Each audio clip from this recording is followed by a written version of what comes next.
lovers of the world, this is Cinta speaking. I love watching K-pop music videos. With some exceptions, I always try to listen to the song for the first time through its music video because I do believe that we shouldn't disregard the visual aspect of a musical genre like K-pop.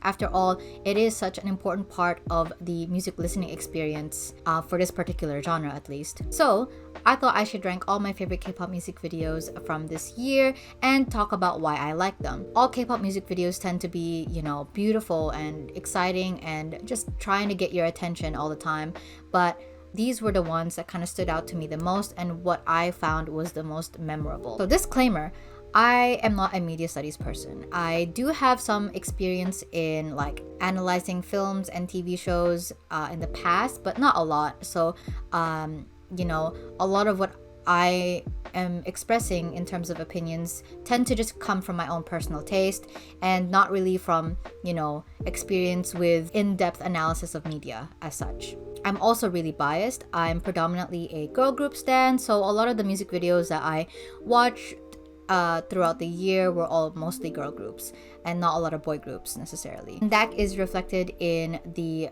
choices that I've made in this list. So yeah, as I said, I mostly chose music videos that sparked the most joy, but I did create this list of criteria to kind of help me formulate my opinions in a more cohesive way. And it also really helped me structure my analysis for the stuff that I'd already kind of chosen so that I can kind of examine more deeply why it is that I like this particular piece of media. So that was really helpful. As such, I am only looking at the music video visuals. So I'm trying to separate my feelings for the song with the music video because they could be completely separate. Lots of my favorite songs have, just average music videos, and some songs I really, really hate, but then I can, be like, oh, actually the music video is kind of really good and it did a really good job of promoting the song even though I hated it. So I'm trying to do that as best as I can. And what really helped was this list because it really helped me ask myself whether I really like the music video or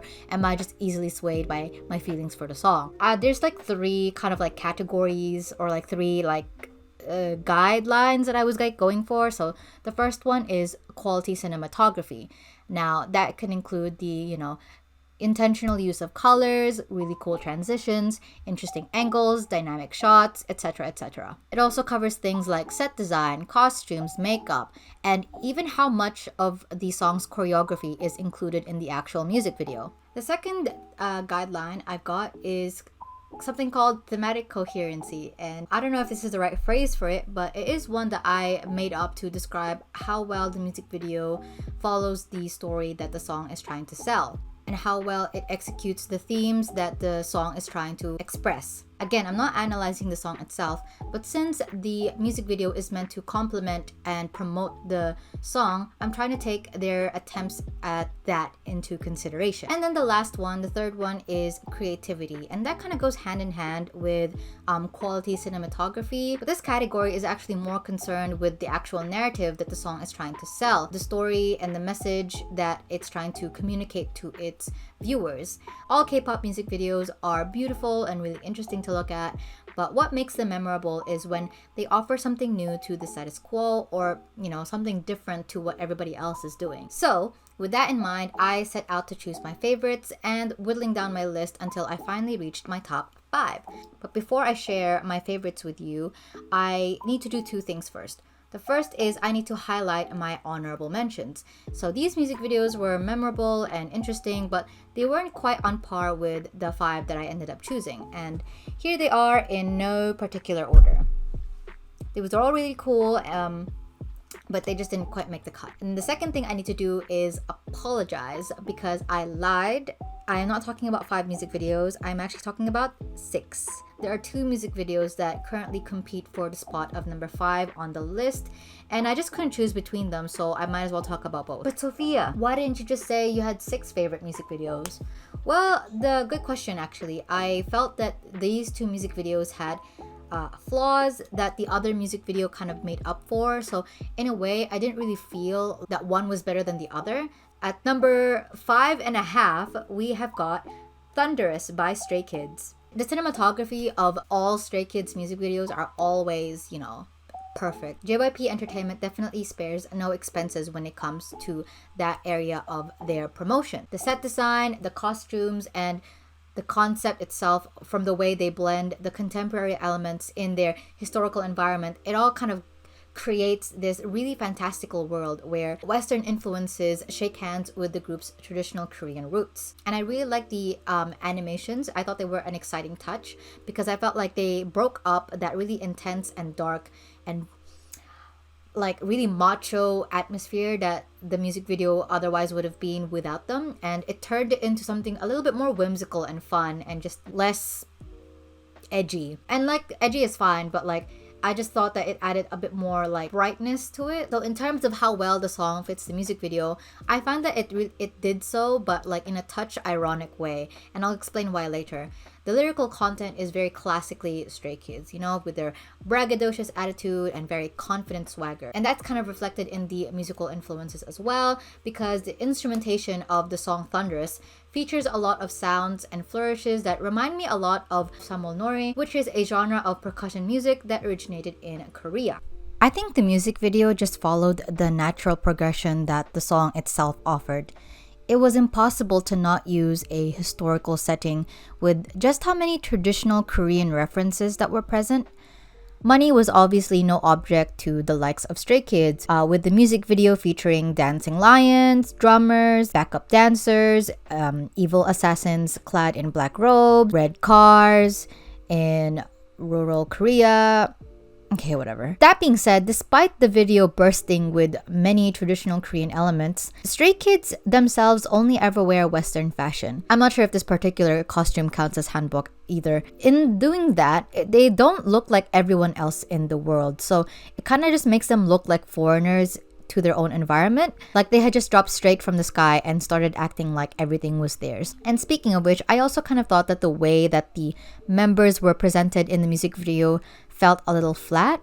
They kind of spend most of the video doing their choreography, which is fair enough considering that the selling point of Stray Kids has always been their performance ability and their charisma. That being said, I do wish there was more of a story or narrative involved, especially because it seems like a shame to rent out a set that looks like it was ripped straight from a fancy high-budget historical K-drama, complete with background extras, and end up only using them for what felt like a glorified dance practice video. So I definitely felt like it was a missed opportunity. Maybe they could have done something that was like related to an old Korean folk tale or a Korean legend or something that was more substantial. Because if you're gonna tout around this quote-unquote traditional Korean aspects, I thought it would be more useful to actually use it in a more meaningful way and not just like ornaments or something for a decorative purpose. So at number 5.5 again, we have ONEUS and their comeback Luna. This is another music video that tries its hand at the historical and traditional Korean culture concept, but executed in a way that is basically the opposite of what Stray Kids was kind of going for. And that's why I kind of wanted to talk about them, because their ideas and their concepts were similar enough that they kind of felt that they embodied the same idea, but their executions were so wildly different that I couldn't choose between the two. Luna by ONEUS. ONEUS's attempt at this concept again is very different in a lot of ways, and a lot of that is related to the song that they're trying to promote in the first place. If you look at Thunderous, it's a very high energy and exciting song, so the musical influences and the visual execution reflects that.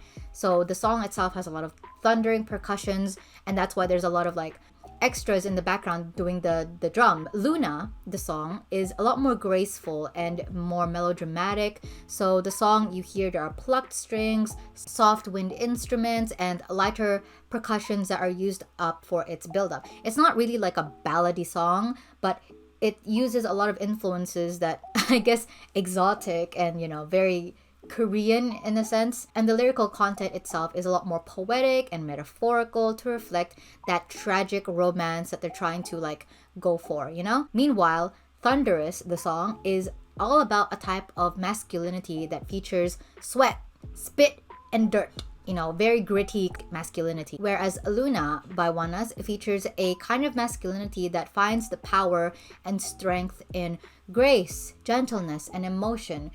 And the performance aspect is highlighted as well in the same way that Stray Kids was highlighted in their music video, but is done so in a way that is meant to emphasize its ties to Korean culture a lot more, as seen from how the Wanna's boys are wearing hanboks, as opposed to Stray Kids, where I talked about already. They're mostly wearing like Western type fashions and stuff. Because the boys of Wanna's are wearing the hanboks, it makes them feel like they're actually part of that world that they're in. Alongside that, they're using fans as props in their choreography, and that is very much an homage to the Korean tradition of fan dancing, which is called buchechum.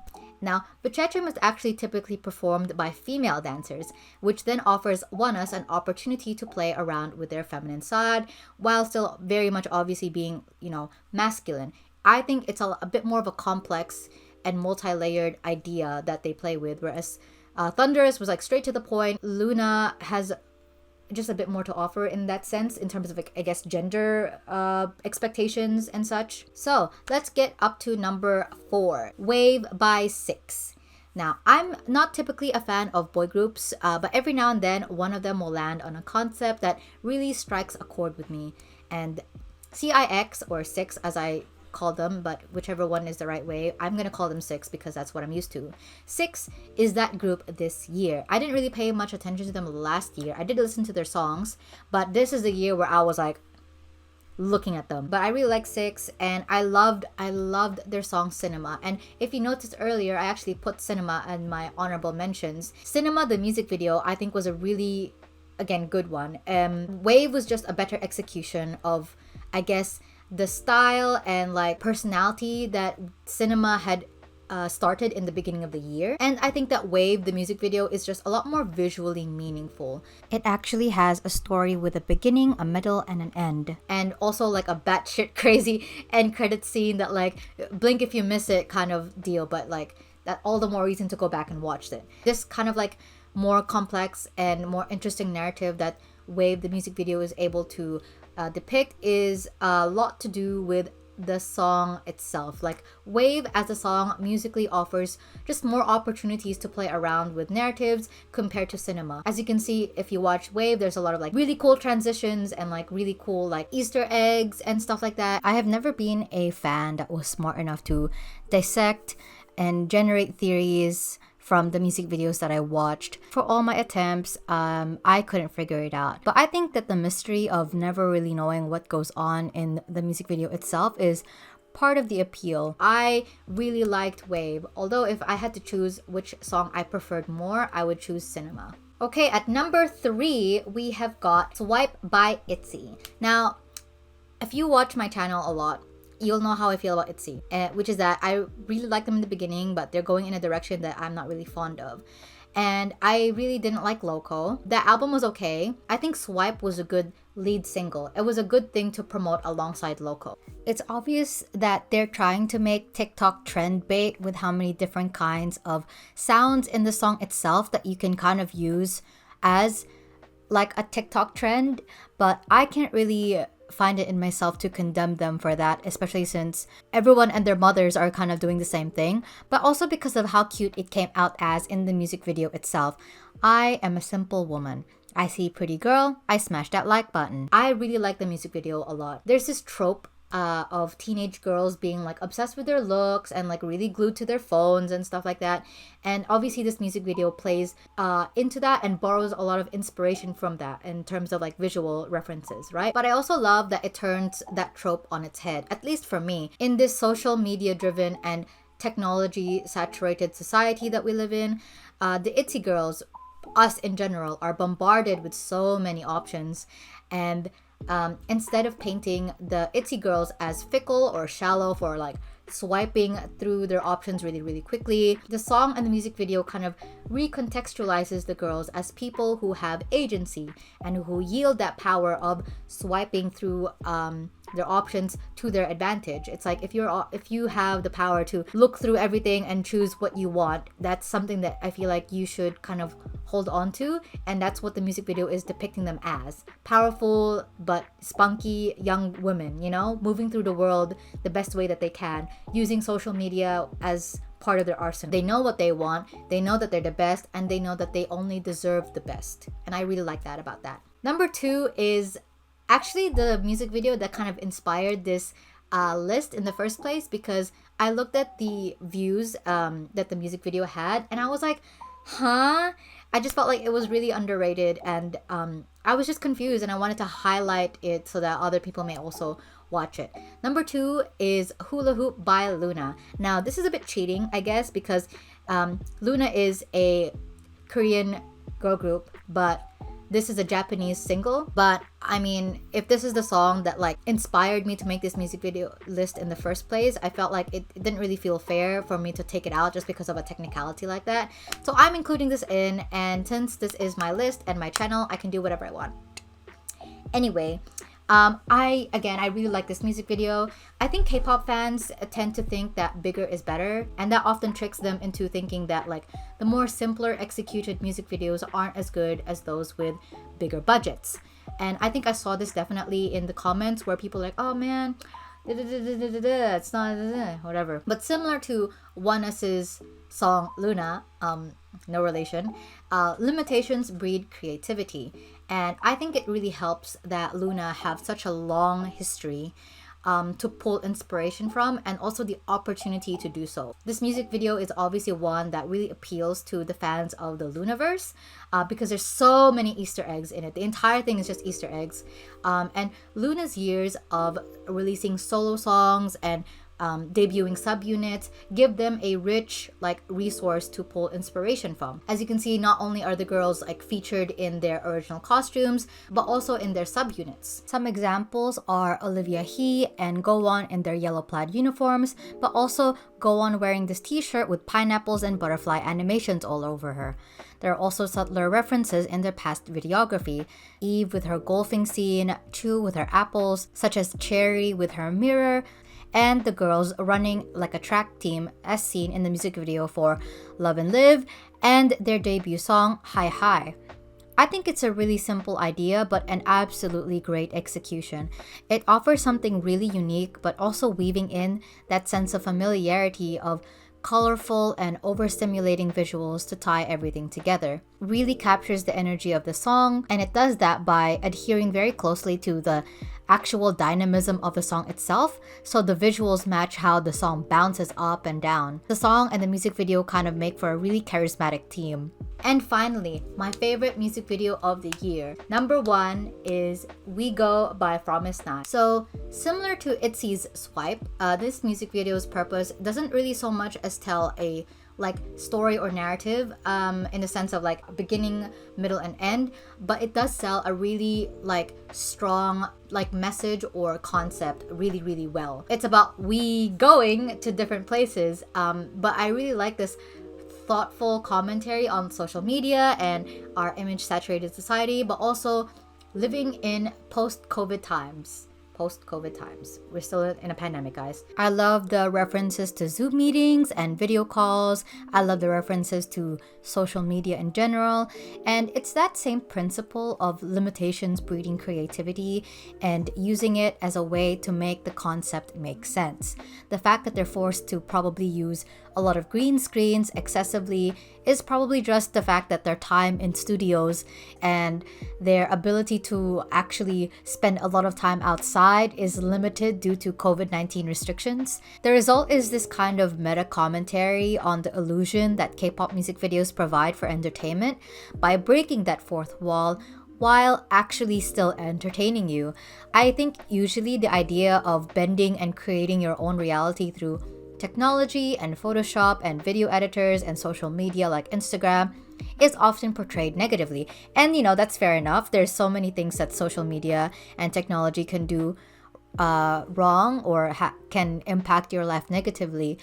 But I kind of still really like how, similar to what they did in ITZY's Swipe music video, they're kind of portraying it in a more positive light. In this music video, in this story, it's to show that when you're stuck at home and yearning to be somewhere else, technology, despite its pitfalls, is still the best form of escapism. So what if you want to pretend you're on a beach? So what if you want to pretend you're camping? Life sucks. So what if you want to be somewhere else, In here, you can be anything you want. I feel like there's not really a lot of K-pop songs that directly reference the pandemic in a meaningful way, or even any way, if you think about it. A few examples that I've personally come across are Super Junior's House Party and BTS's Life Goes On. And I think that's about it. I really like that wego's commentary is woven really seamlessly into this super sweet and super fun summer anthem that is emblematic of the season that it was released in.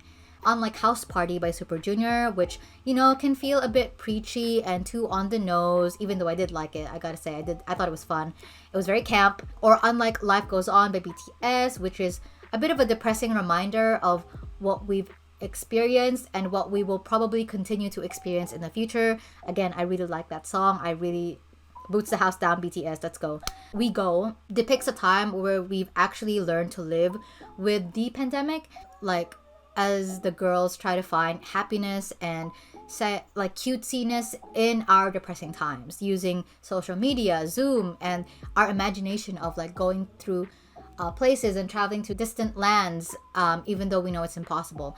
And I think that's just really sweet to me. I think the way we tackle the pandemic in our own way could be serious and sad a lot of the times, and it can be very easy to kind of forget how to make art about our experiences without it being so depressing, because life doesn't stop when COVID starts. I think there's still a lot that we can take from life even when things are sad, and I just really appreciated a music video that is reflective of that. And I guess I just felt like even though COVID did make a lot of people's lives harder, I was still able to find some joy in the past 2 years. To me, it was kind of just reassuring that there is a future for us to make art in that way. So yeah, thank you guys so much for watching. Let me know what you guys' favorite music videos were from 2021 in the comments below. Please like this video if you enjoyed my ramblings, and subscribe if you want to see more of my work. All my social media links are down in the description, as well as my Patreon and Ko-fi pages if you guys want to support me financially. Woo! Alright, I'll see you guys next time. Bye bye.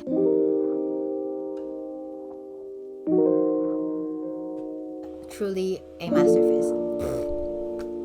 I can't speak. Samulnori.